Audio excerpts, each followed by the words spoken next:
And there's a fire that I won't slay. There's a fire but no fire brigade. Our souls tonight, we are losing this fight. Oh, help our souls tonight. There's no one on our side who's gonna help our souls tonight. 지난주에 공부했던 토판문서 같은 경우는 족장시대 때 생활상 같은 것들과 유사한 게 굉장히 많았잖아요. 그러니까 서로가 서로를 증명해주고 이야기해주는 그런 발견이 될 수 있다면, 오늘은 고대 근동, 그리고 성경의 배경이 되는 두 번째 이제 그 지리에 대해서 좀 이야기를 하려고 합니다. 지리적 환경.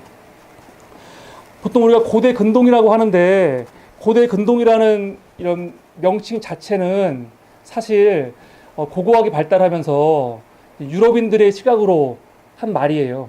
왜냐하면 처음 발굴을 시작한 사람들이 프랑스, 영국, 그리고 독일, 유럽인들이었거든요. 그 사람들이 봤을 때 메소포타미아 지역은 지금 우리가 말하는 중동 지역은 가까운 아시아거든요. 근동. 그러니까 근동이라고 하지만 지금은 미국과 또 중동의 학자들도 많이 등장하기 때문에 고대 근동이라는 표현 쓰지 말고 고대 중동 혹은 고대 중근동이라는 말을 쓰자, 이런 말이 있어요.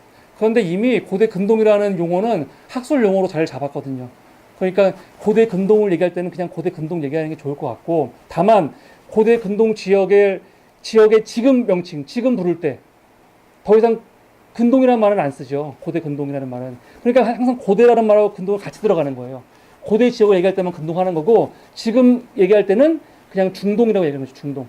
그러니까 지금의 중동과 고대 근동이 같은 위치를 자리매김하는 지역이라고 할 수 있습니다.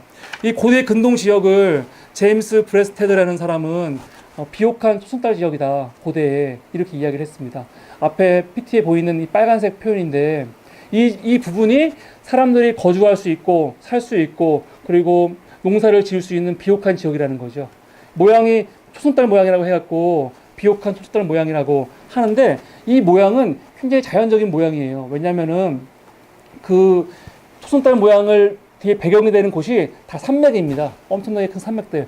그러니까 더 이상 확장할 수가 없는 지역이죠. 그 앞으로는 사막이 있고, 그러니까 이렇게 아까 본 것처럼 비옥한 초승달 지역으로 될 수밖에 없는데, 이 지역을 구성하고 있는 세 가지가 이 티그리스 유프라테스 강을 끼고 있는 메소포타미아 지역이 하나가 있고, 그 다음에 지중해 동쪽, 이 지중해를 끼고 있는 이 동쪽 지역, 이거 전체를 레반트라고 합니다.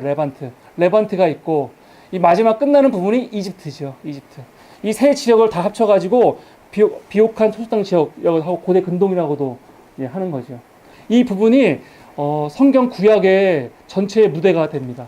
가령 아브라함을 예로 들면은, 아브라함이 아버지 데라와 함께 이 우르에서 나왔잖아요. 우르는 메소포타미아 이 남부에 있는 도시거든요. 이 남부에서 나와가지고 저 하란까지 올라가고, 하란에서 내려와가지고 지중해 가서 이집트 갔다 다시 올라오는데, 아브라함이 전체 걸었던 지역, 이게 고대 근동 지역이죠. 성서 고고학이라는 거는 일반 고고학과 다른 점이 뭐냐면, 성경 내용을 증명하려고 하는 고고학이 성서 고고학이 아니고, 성서의 지역들, 고대 근동 지역이죠. 이 지역을 발굴하고 연구하는 게 성서 고고학이에요. 그러니까 성서 고고학이라는 용어를 좀 잘 이해를 해야 되는데, 신앙에 열심히 있는 사람들이 성경을 막 증거하고 증명하려고 발굴하는 게 성서 고고학이 아니고, 지역이 한정되어 있는 거죠. 성서의 지역을 발굴하고 연구하는 게 성서 고고학이다. 그래서 고고학계에서는 성서 고고학이라는 표현 쓰지 말고 근동 고고학, 중동 고고학 표현을 쓰다고 얘기를 해요. 하지만 이것도 성서 고고학도 이미 학술적으로 용어가 정립된 거기 때문에 그냥 쓰고 있는 겁니다. 성서 고고학이라고 해갖고 종교적인 편견이 들어가 있는 고고학이라고 생각하면은 그냥 안 된다, 그 얘기를 하고 싶습니다. 메소포타미아 지역부터 좀 설명을 드리려고 합니다. 메소포타미아 지역은 크게 유프라테스 강과 티그리스 강을 사이에 끼고 있는 지역이죠. 용어 자체가 메소포타미아 할 때 포타미 강이잖아요. 포타미 강이에요. 두 강. 근데 메소라는 건 그 사이거든요. 그러니까 두 강 사이예요. 그러니까 메소포타미아 지역이라는 거는 용어적으로는 유프라테스와 티그리스 강 사이에 한정된 지역이지만, 실제로 사용할 때는 그 지역뿐만이 아니라 메소포타미아, 이 유프라테스, 티그리스를 둘러싸고 있는 모든 지역들, 이걸 다 합쳐가지고 이제 메소포타미아라고 강이라고 합니다. 티그리스강 길이가 1800km고 유프라데스가 2800km예요. 굉장히 긴 거죠. 굉장히 깁니다. 근데 그 두 강이 만나는 지점에 가면은 이제 걸프만이 있습니다. 페르시아만이 있죠. 이 페르시아만에서 조금 올라간 곳에 우루가 있죠. 우루. 우리가 보통 아브라함의 고향이라고 말하는 갈대아 우루가 있습니다. 우루는 수메르 문명 시기에 굉장히 유명하고 그리고 번화했던 도시입니다. 수메르 문명의 마지막 왕조라고 할 수 있는 우루 사망조, 우루 남무가 다스렸던 그거의 수도였거든요. 그러니까 우루는 상상의 도시가 아니고 실제로 존재했던 그리고 수메르 문명에 있어서 굉장히 중요한 고대 도시죠. 우루가. 그리고 우루 위에 우르쿠라고 있는데 우르쿠도 굉장히 중요한 도시죠. 성경에는 에렉이라고 나와요. 에렉이라고 나오는데 이 우르쿠도 메소포타미아 남부, 그러니까 수메르 문명에 있어서 아주 중요한 지역이라는 거. 앞에 보이는 사진은 이제 우루에서 발견된 지구라트죠. 지구라트는 당시 메소포타미아 같은 경우는 수메르를 대표하는 도시들이 많이 있는데 도시마다 다 각자 주신들이 있어요. 도시의 신들이. 그 신들을 위해서 제사를 지내기 위해서 제단을 쌓는데 지구라트는 사실은 그 제사를 위해서 만든 단이죠. 단. 지구라트 맨 위로 올라가면은 제사를 지낼 수 있는 단이 있습니다. 우루는 달의 신을 섬겼던 곳이에요. 달의 신.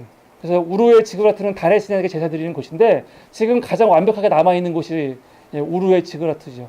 보통 바벨탑을 얘기할 때 바벨탑이 지구라트의 한 종류가 아니겠는가 그렇게 얘기를 많이 합니다. 이 지구라트가 남아있는 곳 이게 이제 우루라고 할 수 있습니다. 이거는 우루 바로 위에 있던 아까 우르쿠에서 발견된 황소 조각입니다.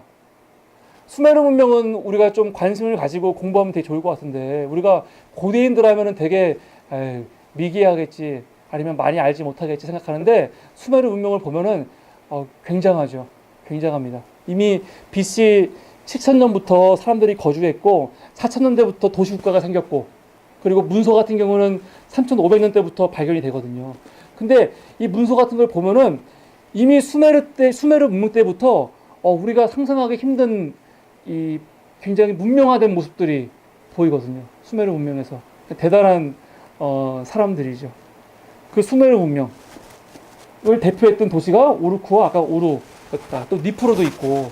그럼 앞에는 이제 메소포타미아 지역인데 메소포타미아를 처음 그 지배했던 왕조. 그러니까 도시국가가 생겨나면서 도시가 생겨나는 거죠. 도시가 생겨난다는 거는 성벽을 지어야 되잖아요. 성벽을. 대규모 공사를 내야 돼요.